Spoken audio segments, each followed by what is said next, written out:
Hello and welcome, Alpha Strikers. My name is Eric, also known as Professor Erks, for Professor Erks's X Teams. So, I've went through my cast of teams as of late, and I did promise you guys one video per month, and I realized I've never actually made it an X-Men team. So, I've made a 400-point team for you guys. It's going to be really awesome. First things first, the man himself, everyone knows him, everyone loves him, Cable. So, this guy's seen a lot of play in casual, sealed. Big role here, he's your main attacker. 11 attack with Pensai, can basically body slide 5 squares through everything, has prob. He will be your main attacker. You want this guy. Common from the new Deadpool X-Force set. Next, we're reaching back a little ways. We're going to go back to the Uncanny X-Men set where we get some of the most X-Men in that area. So the uncommon Wolverine is a great close combat attacker. Has a couple traits, the one where he heals based on taking damage, any kind of damage, and then, rolling crits on his, not crits, rolling sixes on his blades roll for more heals, and that last click he has is amazing.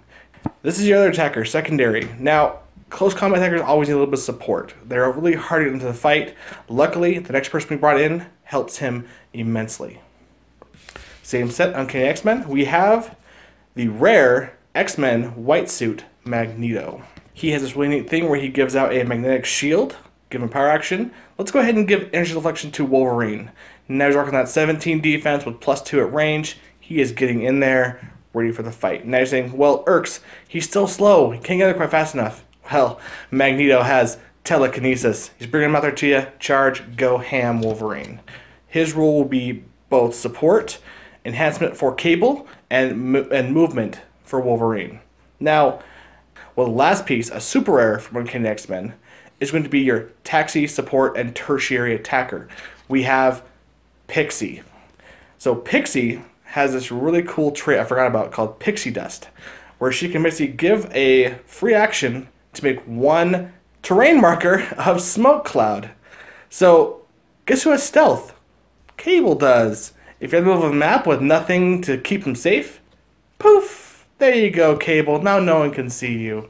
Next year, you can go ham. She also has her teleport ability where she can carry up to 4 characters with a shared keyword, being X-Men, and take them out 10 squares. So she'll be your transporter in the team to help get your team out to the middle of the field, and then from there, you can use Magneto to swing out your Wolverine. Cable can move 5 squares and shoot 7 squares, a 12 square swing. And then she can wind up, perplex, and help anyone she needs to from the back end, push to get her blades. She does have mystics as well, so if they try to get her for cheap points, she will make them pay for it in the end. That is your team, guys. Alright, guys, and with that, we will segue into our example of how the team is played. Alright, guys, check this out. We have your first turn right here. This is your starting area. This is where you want to be. There's 2 scenarios that can happen. You're going to go first, or you can go second. It's all based on initiative roll. You have +4 theme. Anything can happen. Let's do a scenario where you've gone second.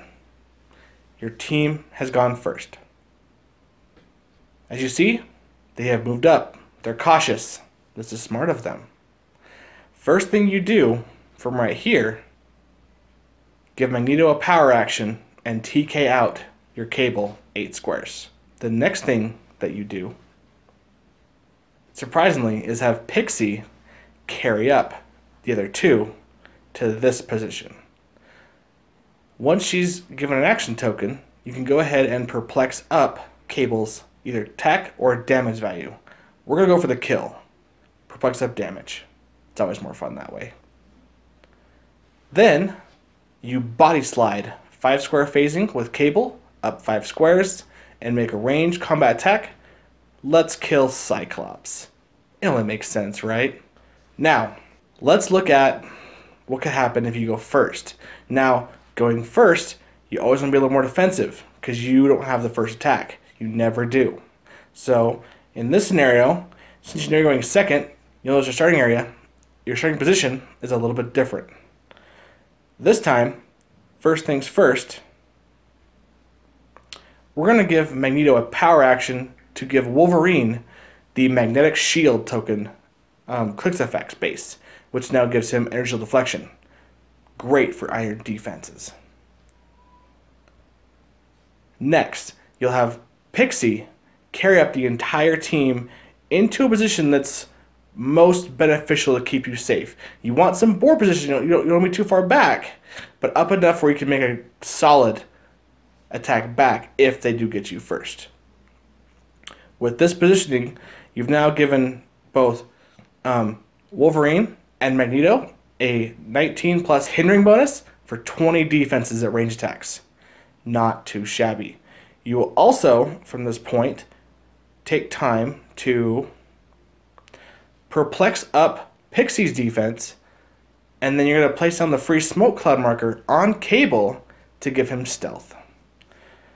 This right here is a solid formation on the defensive swing. From this position on your next turn, your opponents move up, you will have these different lines here to attack with, TKing Wolverine, bodice lying with your Cable, positioning your probs and your perplexes where you need them to do the most damage. Your opponent at this point is scared. They know you've moved up just enough that no matter where they go, you have a kill box in the other half of the map with somebody. Well guys, that has been Urx's X Teams. Please make sure to like, comment, subscribe, and tell me how I'm doing. And if you guys have a suggestion for a team, let me hear about it. If you guys play this team, I'd be happy to hear about it. Remember guys, strike first and strike hard.